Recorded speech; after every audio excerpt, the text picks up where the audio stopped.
नमस्कार। आज हम बात करेंगे एक ऐसे राज की, एक जनरल का राज जिसने संसद से लेकर हिमालय की बर्फीली चोटियों तक हर जगह हलचल मचा दी। एक ऐसी कहानी जब भारत और चीन बस युद्ध से एक कदम दूर थे। तो ये कहानी शुरू कहाँ से होती है? किसी बॉर्डर पोस्ट से नहीं, बल्कि हमारे अपने संसद भवन से। सोचिए, एक किताब जो छपी भी नहीं, उसके कुछ पन्नों ने देश की राजनीति में कैसा भूचाल ला दिया। चलिए सीधे चलते हैं उस दिन पर। तारीख थी 1 फरवरी 2026। पार्लियामेंट में विपक्ष के नेता राहुल गांधी एक मैगजीन से कुछ पढ़ना शुरू ही करते हैं कि बस हंगामा खड़ा हो गया। सत्ता पक्ष की तरफ से जोरदार आपत्तियां आने लगीं। तो सरकार का तर्क क्या था? होम मिनिस्टर ने कहा, भाई आप एक ऐसी किताब से कैसे कोट कर सकते हैं जो पब्लिश ही नहीं हुई, जो पब्लिक में है ही नहीं, मतलब ये तो कोई बात नहीं हुई। तो सवाल उठता है, आखिर ये किताब थी कौन सी? इसमें ऐसे क्या राज दफन थे कि देश की संसद में इतना बड़ा बवाल मच गया?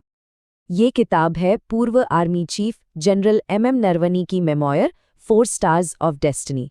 और पता है, ये कोई ऐसी वैसी किताब नहीं है। ये पिछले 2 साल से सरकार की मंजूरी का इंतजार कर रही थी। और जाहिर है, इसके पन्नों में कुछ ऐसे सच कैद थे जिन्हें शायद कोई बाहर नहीं आने देना चाहता था। इस किताब का सफर भी अपने आप में एक कहानी है। देखिए, 2022 में जनरल नरवणे ने इसे लिख लिया। 2024 की शुरुआत में ये रिव्यू के लिए सरकार के पास गई और फिर अटक गई। जनवरी 2025 की पब्लिशिंग डेट निकल गई और फिर अचानक 31 जनवरी 2026 को द कारवा मैगजीन ने इसके कुछ हिस्से छाप दिए और बस वहीं से सारे राज बाहर आ गए। तो इन लीक हुए हिस्सों में था क्या? ये हमें ले जाते हैं सीधे 31 अगस्त 2020 की उस बर्फीली रात में। जगह थी पूर्वी लद्दाख। भारत और चीन की सेनाएं आमने सामने थीं। माहौल इतना तनावपूर्ण था कि बस एक चिंगारी की देर थी और जंग छिड़ जाती। अब जरा उस रात के टेंशन को महसूस कीजिए। रात के 8:15 पर खबर आती है कि चीन के 4 टैंक हमारी तरफ पड़ रहे हैं। 9:10 तक वो सिर्फ 1 किलोमीटर दूर रह जाते हैं और कुछ ही देर में फासला सिर्फ 500 मीटर का था। रात 10:30 बजे तक तो हालात बेकाबू होने लगे थे। जैसे ही चीनी टैंक आगे बढ़े, भारतीय सेना ने वार्निंग शॉट्स फायर किए, मतलब हवा में गोलियां चलाईं, लेकिन उन पर कोई असर नहीं हुआ। वो बढ़ते ही जा रहे थे। टकराव का खतरा हर पल के साथ और गहरा होता जा रहा था। जब जमीन पर हालात इतने बिगड़ गए तो आर्मी चीफ जनरल नरवणे ने सीधा दिल्ली फोन लगाया। लाइन पर कौन कौन था? Defence minister Rajnath Singh, NSA Ajit Doval, CDS Bipin Rawat और विदेश मंत्री S जयशंकर। मतलब देश की पूरी टॉप लीडरशिप। और जनरल को चाहिए थे फौरन आदेश कि अब करना क्या है। सोचिए, सामने दुश्मन के टैंक हैं और दिल्ली से पहला ऑर्डर किया आता है, जब तक ऊपर से कहा न जाए फायर नहीं करना है। मतलब साफ था, फैसला अब फौज के हाथ में नहीं बल्कि दिल्ली में बैठे राजनीतिक नेतृत्व के हाथ में था। फिर कुछ देर की खामोशी के बाद रात 10:30 बजे डिफेंस मिनिस्टर का दोबारा फोन आता है, खबरों के मुताबिक प्रधानमंत्री से बात करने के बाद। और इस बार संदेश सिर्फ इतना था, जो आपको ठीक लगे वो कीजिए। अब ये एक ऐसा ऑर्डर था जिसका मतलब जनरल नरवणे ने ये निकाला कि जंग होगी या नहीं, इसकी पूरी जिम्मेदारी अब सिर्फ और सिर्फ उनके कंधों पर डाल दी गई थी।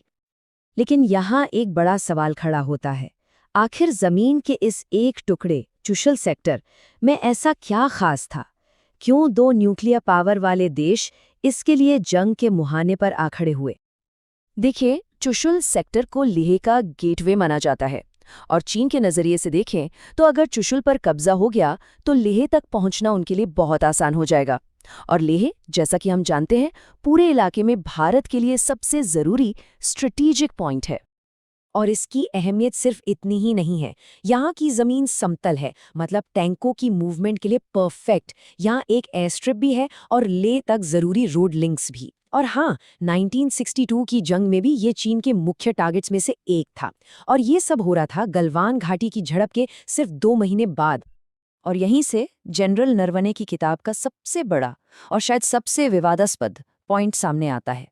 सवाल ये कि उस रात असल में कमांड किसके हाथ में थी? देखिए, 2 अलग अलग कहानियां हैं।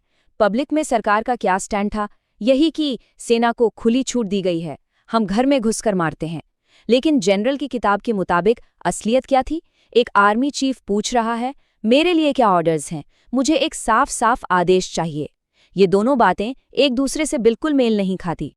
तो इस किताब के जो अंश बाहर आए हैं वो सरकार की उस इमेज पर एक बड़ा सवालिया निशान लगाते हैं। कौन सी इमेज?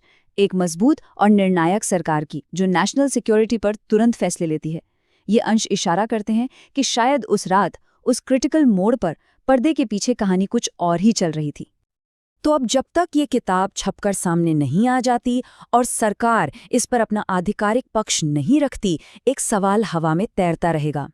क्या उस रात एक निर्णायक सरकार थी जिसने सही वक्त पर सही फैसला लिया, या फिर फैसला लेने में एक हिचकिचाहट थी, एक ऐसा पल जो हमें जंग की दहलीज तक ले आया था?